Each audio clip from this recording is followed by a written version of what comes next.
Hello! So which of these 5 products are worth the hype? So today I'm diving into my favorites and flops from the test kitchen last week, which is essentially my studio. I'm also going to tell you the products that I would recommend instead for the flops. If you want to see a dedicated review for any of the following 5 products that I mentioned, let me know in the comments, or if you have one that you were dying to get a review on, you can let me know there too. Kicking it off with the first product, so we're going to talk about the Cosis deodorant. Cosis Chemistry AHA Serum Deodorant. It's like so many words for a deodorant. So I gave this a shot. I've been using it for about 60 days. It's only $16, which I'm actually really excited about. So I know that only 16 sounds a little ridiculous, but in the cleaner space, that's not that bad. Still, there are some other deodorants that you can definitely get for less, but I found this to be more of a wet formula, and it says it's supposed to dry down pretty quickly. I didn't find it to completely dry down for me, so that was kind of frustrating. It wasn't as watery or wet as some other roller balls. I do like the roller ball application, but yeah, there was a slight tackiness that stuck around throughout the day, which drove me actually crazy by the end of the day. The major question is, does it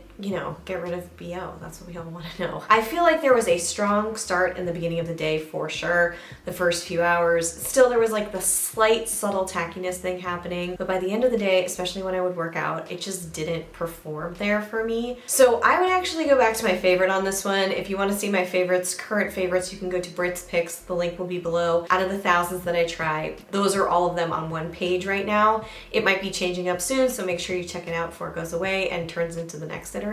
But I would recommend the Kinko Microbiome Mix Balancing Deodorant. This is non-irritating. It keeps the BO at bay. I just really love this stuff. The second product, not necessarily a full flop, I have to say. I'm kind of middle of the road, but it's the Typology Purifying Night Serum Botanical Blend. This is something that I've talked about before. I kept going back to it because I really wanted to be like, is this as good or not as good as I think it is? I wanted to be sure. I have probably been using this for at least a couple of months now, if not longer than that. It is supposed to be a regulating oil that you use at night. Soothing, not greasy, and it's really supposed to be best for oily skin types that maybe want to have something on their skin, but they don't want the heaviness of a thicker, richer oil on top of it. The brand also says you can use this instead of a cream. I would not be doing that because I have dry skin at the moment. It's winter. I'm not going to forego a face cream for something like this. It applies nicely at night. I put it on top of everything to lock in all the ingredients that I have on underneath. It's pretty basic. I just did a skincare routine over here that you can check out. I also use it in the morning. I use it in the morning because I know it's supposed to be regulating overnight and has essential oils in it, which FYI you might want to know. It didn't irritate my skin, but I use it in the morning because it's really nice to use with my gua sha tool because, I've said because a lot, it's a lighter weight oil and it really doesn't sit on top. It doesn't feel greasy. It does kind of sink into the skin nicely, and I can put whatever I want on top of it. The scent isn't too wild or crazy. It's more on the subtle side, but for $60+, I'm not sure I'm in love with it. I'm not sure I'm seeing all of those claims ring true for me. Then again, I don't have oily skin, so this may be the product that really is geared more towards that, and that's why for me it's not like a wow, oh my gosh, this is an absolute favorite. Instead, I have something that I really do love that is almost twice the price, so I'm not saying you have to do it, but you can get 15% off if you use my code, which I will put on the screen now. This is the True Botanicals Pure Radiance Oil. It is a beautiful oil. My skin has really adapted well to it. It's a little bit richer, a little bit thicker, but it really moisturizes and hydrates the skin for me, for my skin. And I feel like it gets into the skin. It doesn't sit on top. It doesn't make things too greasy. If I lock it in at night after my skincare routine, I use a very, very little bit. A little bit will go a long way here, which is good because it costs a lot. There is a full review for the Radiance Oil back on the site too. I will include a link below. If you're finding these types of roundups and reviews helpful and you want to keep seeing more of them, don't forget to take 2 seconds, hit the like button. It supports the channel and it lets me know that you like these kind of videos so I can keep doing more. The next was a massive, massive, massive flop. This is from Function of Beauty. It is the shampoo and conditioner. Wavy hair. That's the one I got, and I got it at Target. So this isn't from their website. This is from the products that are sold specifically at Target. And I got the Frizz Booster. No. I got the anti-frizz booster because we don't want to boost the frizz. We want it to go away. So many issues here. It's gonna be a little rough, so buckle up. The scent, completely overwhelming, hurt my olfactory senses. It was just a lot, and I think I'm just sensitive to scents like this.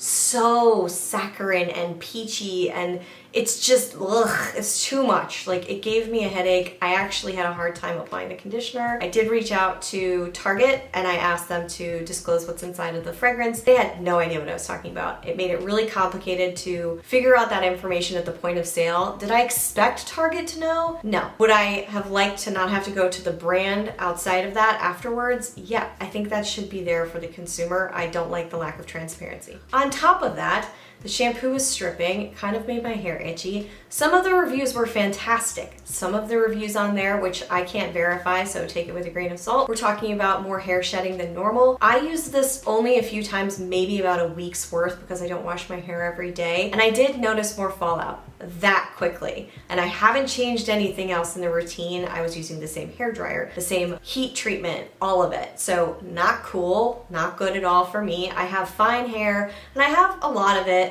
A little bit less after using this stuff. This product is 100% not for me. Instead, I go back to my trusted Evolve Insta Volume. I've been using their cleansing treatment. I've liked their Ultra Shine shampoo and conditioner, but I have been using the cleansing treatment a lot.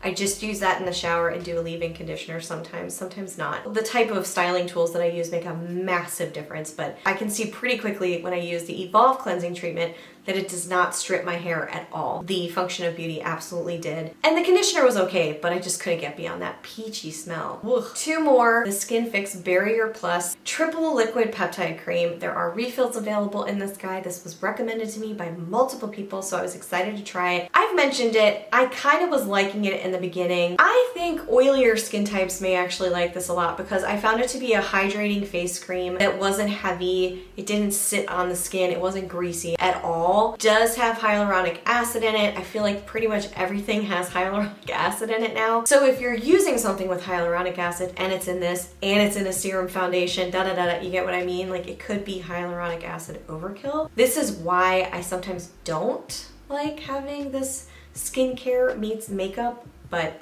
I digress. My experience did not match the glowing reviews that I found online for this, specifically about the plumping and skin barrier restoration. Now, I've been using it for a couple of months, so has my skin improved? Not in a big, significant way that I've seen. I can get before and afters, but I can also just look at what I looked like filming 2 months ago versus today.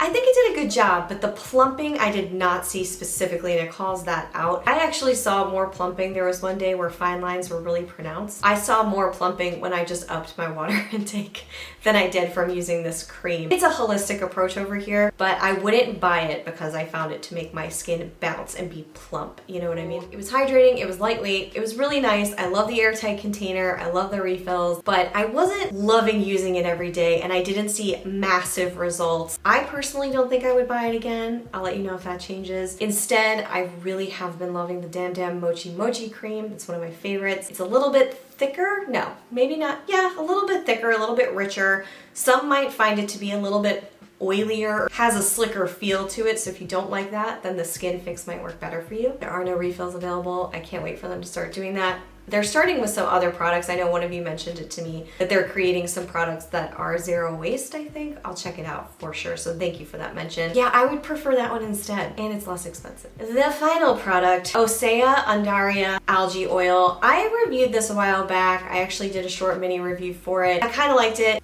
It's just that it has to contend with one of my all-time favorites, which I'll talk about in a second. Very few body oils can compete with this thing. It's just, there is this beautiful citrusy scent that to me smells like elevated Fruit Loops. I know the brand probably doesn't want to hear that, but to me that's what it smells like. When I apply it at night on top of my skin in the morning usually feels great. It does stick around, doesn't just wash right off or wipe right off on my sheets. It's not a really wet oil. It's not a super liquidy oil, so I like that. It's a little bit richer. But it's not too rich to the point where it's almost like castor level, of course. That's just really sticky. Coconut oil free. I would still want to use a lotion, honestly, on most of my body. I'm just a body lotion person. Another claim here that I found to be interesting was it's supposed to improve sagging skin to give you a more toned and sculpted look. Can body oil do that? This one didn't do that for me. That seems like a big claim. I am excited to hear that that happens for other people. I did not see that myself, but I liked it. I liked the scent. I liked the feel of it. I found it to be hydrating still. I was longing for a body butter or a lotion, and they actually sent me their body butter, which I tore through. I loved it. I will probably review that in the future. Also smells kind of like delicious Fruit Loops, but like at a spa version of it. I don't know. So here's what I would use instead. I'm not saying it's less expensive, all right? It's divine. It's the Maya Chia, the Revitalizer Body Critical Oil. It has neroli in it. It's a scent that I've never smelled before prior to using it. It got me hooked on all things neroli oil. I love it.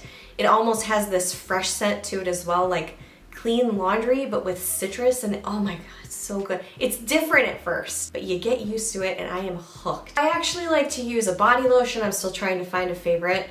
And then I will use this oil sparingly because it is pricey. Sometimes I will put it into the lotion if I have a scent-free lotion. That's a trick I love to do all the time. And then I get more use out of the oil, or I'll just put lotion on and I will put the oil on the décolleté, maybe the arms or something like that. It sets the tone. I do this before I go to bed. This is my thing. This is my ritual. It calms me down wherever I am. I love this stuff. If I use the Osea body butter with the oil, that would be luxurious and a lovely experience, but those were gifted, so would I buy it again? I'm not gonna lie to you, I probably would not do that. That's just a lot of money for body moisturization. I don't care who you are, it just seems like a lot. I am eyeing the Weleda Skin Food body butter. I love that they have it in a glass jar, so I'm gonna check that out too. It's much less expensive. There were no faves.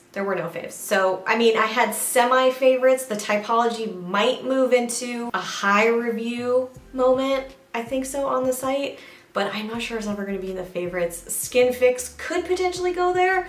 So there were some middle of the roads and definitely some flops, as you know. I do have a ton of other best and worst roundups, so if you're looking at clean beauty, skincare, hair care, cleaner, I should say, then you can check them out. I'll put them up at the end of this video, and I will see you right back here real soon. Until then, bye.